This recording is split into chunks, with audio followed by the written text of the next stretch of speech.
কোথায় কি করব। তিনি কান্নায় ভেঙে পড়লেন আর ইতিমধ্যে রাস্তা দিয়ে চলে যান যিনি অর্থ জাহানের খলিফা, অর্থ জাহানের মন্ত্রী, যিনি আমিরুল মুমিনিন খলিফাতুল মুসলিমিন। তিনি গিয়ে বললেন, ও পথিক, তুমি একা একা এখানে গভীর রজনীতে তুমি কান্না করো কেন? এই কথা যখন বলা, ওই ইহুদি বলল, আমি যেমন সেই হই, আমি যেমন তাই করি, তুমি কে বলো? হযরত ওমর তো নরম হয়ে যায়, ইহুদি যত গরম করে হযরত ওমর তো নরম হয়ে যায়। সুবহানাল্লাহ, কি নেতা! চিন্তা করেন, ইহুদি মনে মনে করল, রে সর্বনাশ, একে যত জোরে কথা বলি, গরম করি, ই দেখছে তত নরম হয়ে যায়। ব্যাপারটা কি? ইনি তো কোনো চোর বা ডাকাত হতে পারে না। দেখবেন রাস্তা দিয়ে যদি চোর বা ডাকাত গভীর রজনীতে যায়, আপনার বাড়ির পাজর দিয়ে যায়, আর আপনি যদি বলে কে যায়, বলে তোর বাপ যায়, কি বলবে না জোরে বলুন? ভুলবি। বেশি কায়দা করবে তো ফটাম। কি বুঝলেন না? কিন্তু আমিরুল মুমিনিনের জন্য ইহুদি বলল, আরে ইনি তো নেতা হতে পারে না, কোন রকমের হতে পারে না, একে যত জোরে কত দি তত নরম হয়ে যায়, ইনি চোর বা ডাকাত হতে পারে না। সঙ্গে সঙ্গে ইহুদি হাতখানা ধরে বললেন, ভাই কে আপনি? জানি না, আমি জাতিতে ইহুদি, কিন্তু আমি মদিনার স্টেটের ভিতরের লোক নয়, আমি মদিনার বাহিরের লোক। ওগো পথিক, এই মদিনার যিনি গভর্নর, যিনি অর্থ পৃথিবীর খলিফা, তিনি নাকি ভালো মানুষ, তিনি নাকি ভালো মানুষ, দয়ার মানুষ, তিনি নাকি আমিরুল মুমিনিন ওমর, তিনি নাকি বড় দয়ালু। তার কাছে সাহায্য আনতে যাচ্ছিলাম, ইতিমধ্যে আমার সঙ্গে ছিল আমার বিবি, আমার বিবির পেটে ছিল বাচ্চা, আমার বিবির প্রসব বেদনা উঠে যায়। ওগো পথিক, আমার বিবিকে এই তাম্বুর ভিতরে বসিয়ে রেখেছি, আমি বসে বসে একা কান্না করে যাই। হযরত ওমর পরিচয় আর দিলেন না, কিছুই বললেন না। ভাই ইহুদির, তুমি একটু অপেক্ষা করো। আল্লাহু আকবার। ইহুদি তিনি হযরত ওমর বাড়ি চলে গেলেন। বাড়িতে গিয়ে বিবিকে ডাক দিয়ে বললেন, আব্দুল্লাহর মা। এ বাবা, আমরা বাড়িতে গিয়ে অমুকের মা বলে ডাকি না? বিবিকে ডাকি না জোরে বলো, ডাকি কিনা? বলে, আব্দুল্লাহর মা দরজা খোলো। বলে, স্বামী গো, দরজা কেনা খোলা আছে, আপনি চলে আসুন। বলে, বিবি রে, আজকে তুমি জান্নাত খরিদ করতে চাও? বলে, হ্যাঁ চাই। বলে, কোনো ঘৃণা নাই, তিনার কোনো অহংকার নাই, তাকাব্বুর নাই, যিনি অর্থ পৃথিবীর খলিফা, যিনি অর্থ জাহানের মালিকের বিবি, মনে কোন রকমের কোন ঘৃণা না।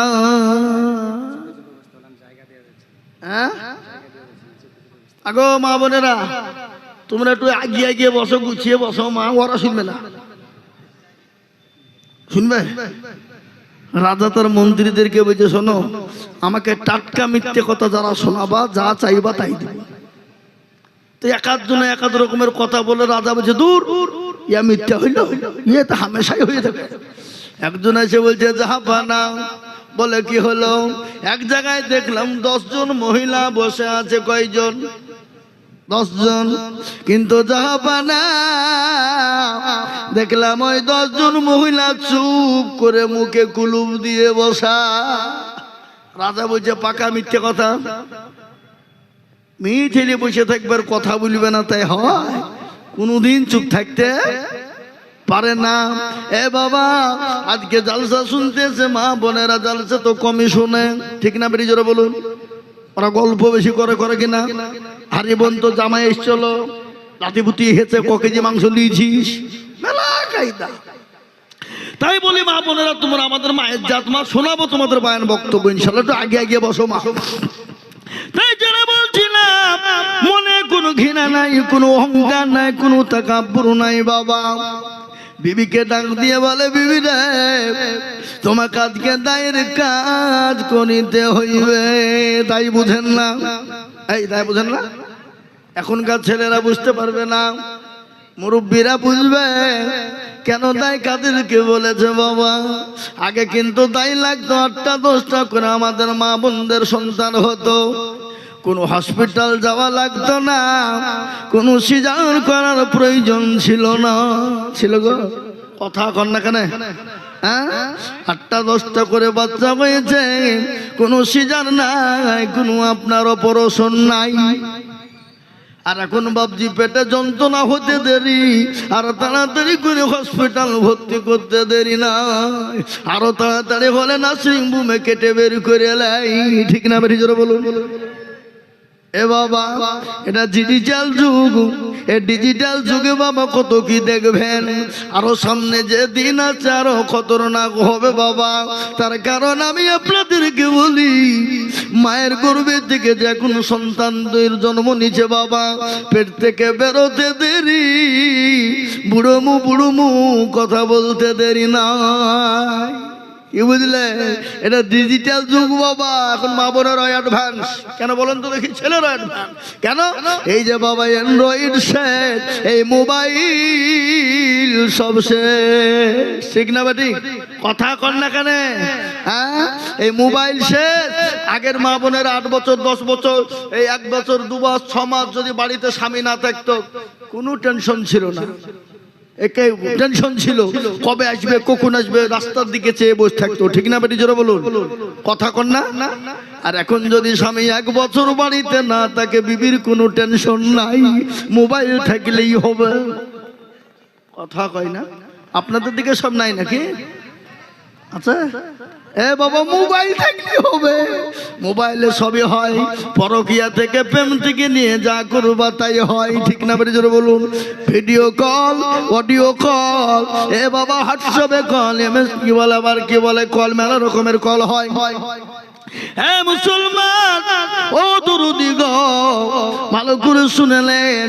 হযরত আমিরুল মুমিনিন খলিফাতুল মুসলিমিন, অর্থ পৃথিবীর খলিফা, তার বিবি মা আব্দুল্লাহর মা বলে, বিবি রে, আজ তোমাকে দায়ের কাজ করিতে হইবে।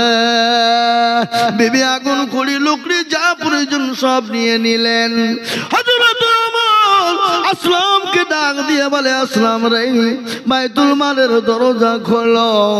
আমি যে দৃশ্য দেখেছি আসলাম, কাল কিয়ামতের দিন আল্লাহ আমাকে আসামির কাঠ গলায় দাঁড় করে দেবে। আকাবিক করে দরজা কানা খুলে দেওয়া হলো।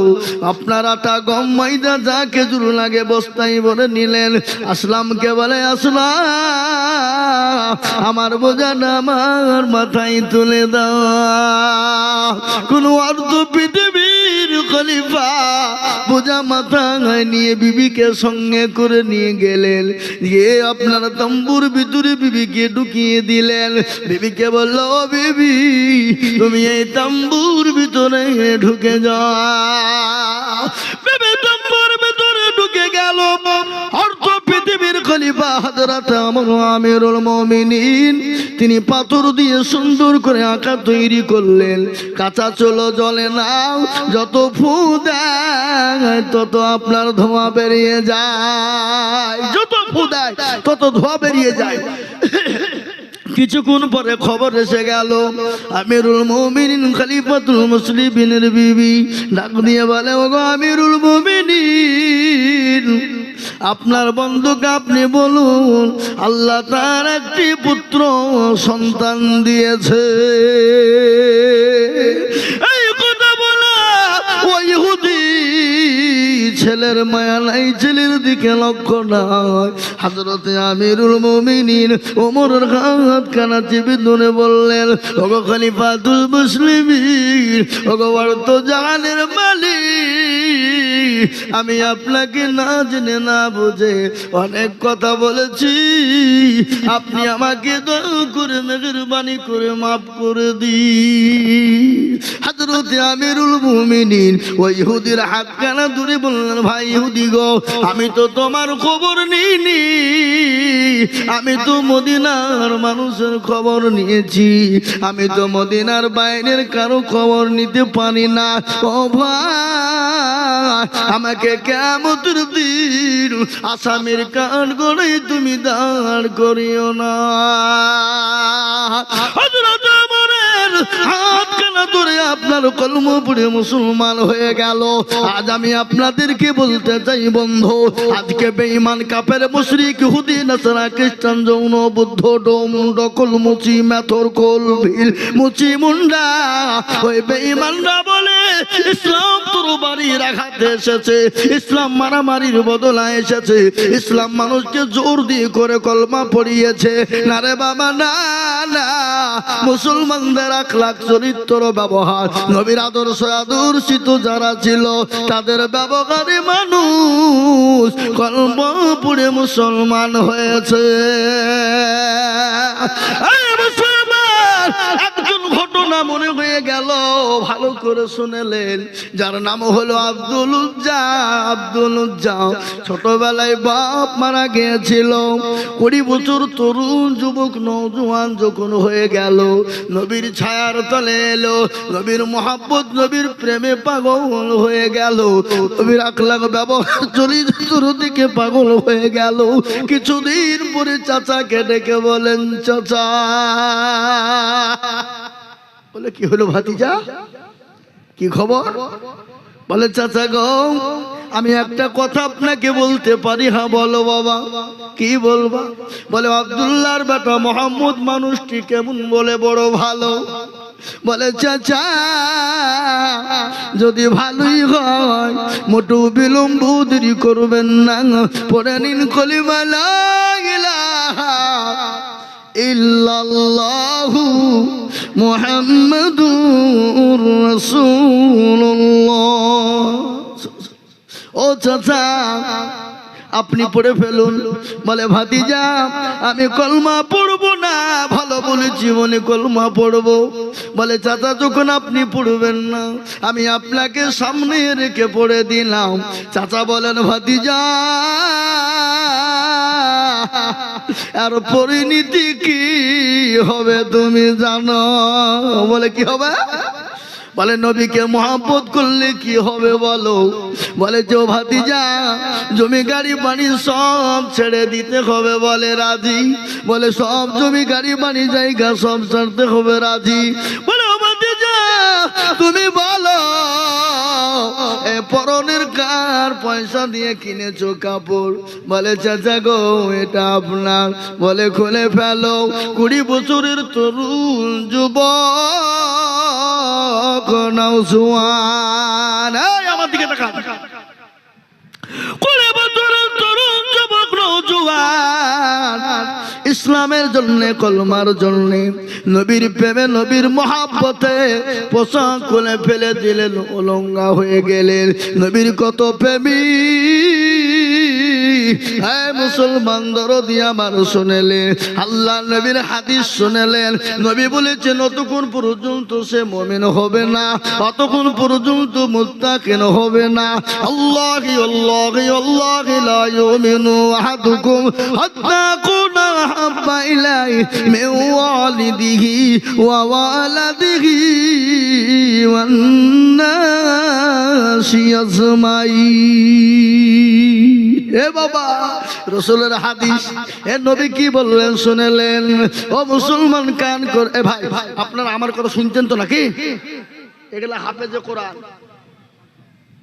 আপনি চিন্তা করে দেখেন, কতটুকু ছেলে 30 পারা কোরআন, একে 4টেখানি কথা বাবা, একে 4টে কথা বুঝে বাবা বায়ানও করতে পারবে।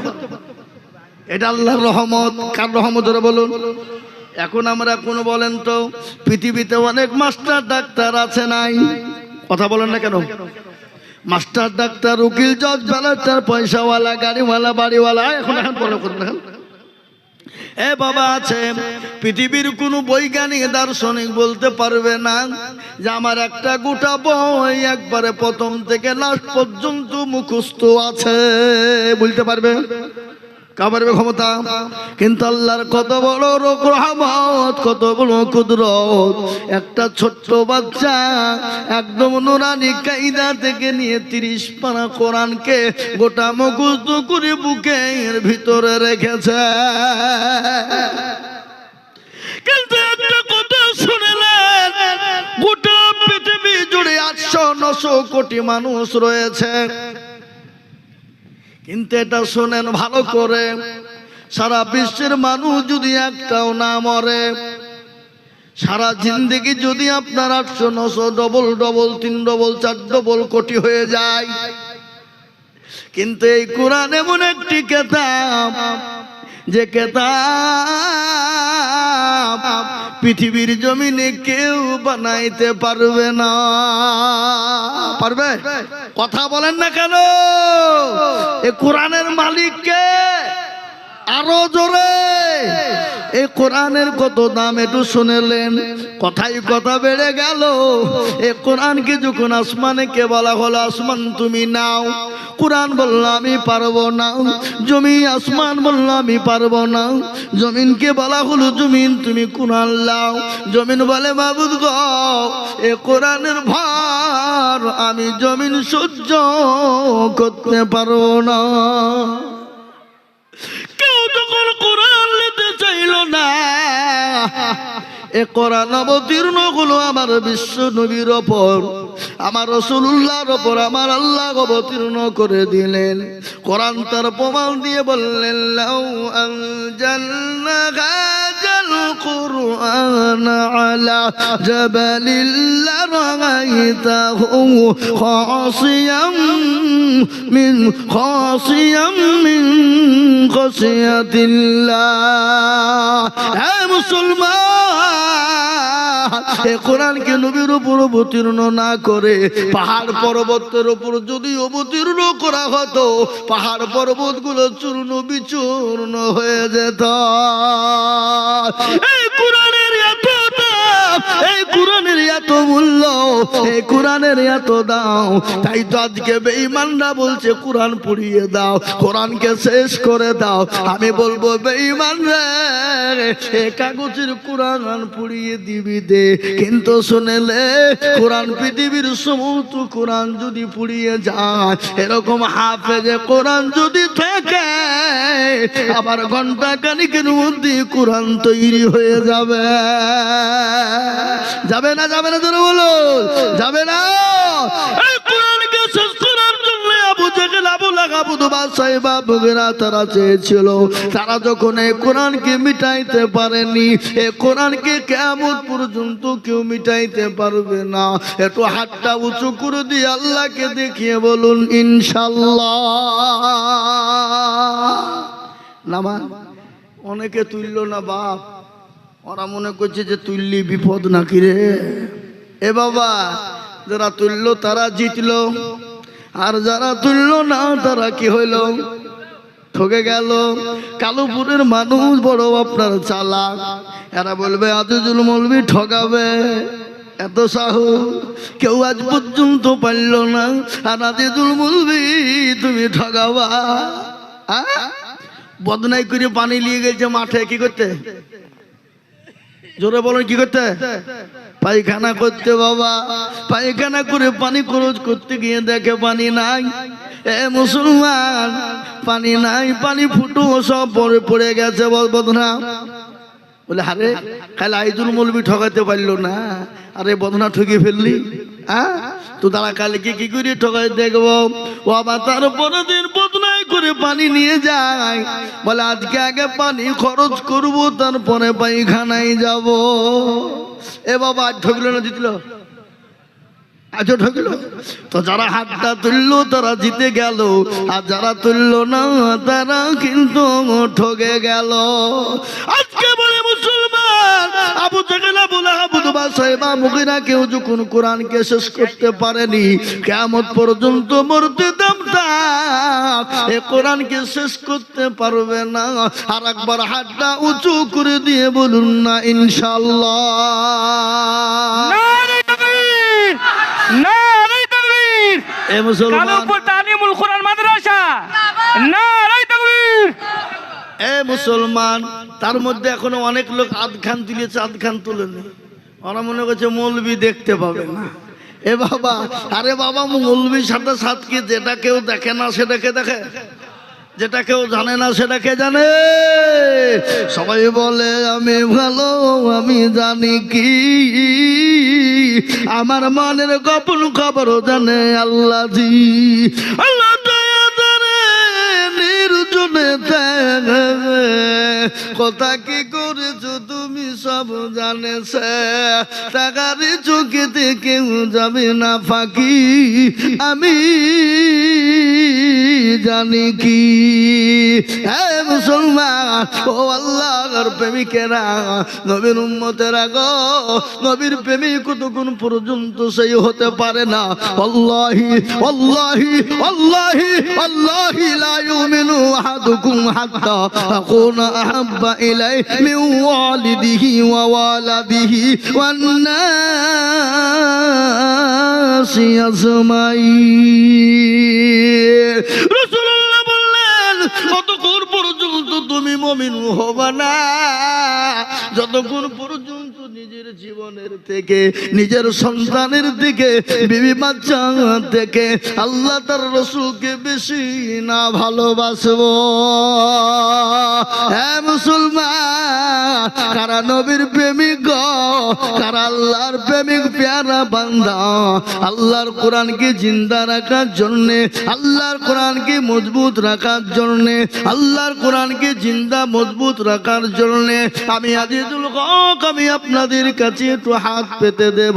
আমি আজিজুল হক সারা পশ্চিম বাংলা নয় বাবা, আসাম, ত্রিপুরা, মেঘালয়, মণিপুর, উড়িষ্যা, বিহার, ঝাড়খণ্ড, পশ্চিম বাংলা, বাংলাদেশের মাটি, কত জায়গায় যায় আল্লাহর কোরআনের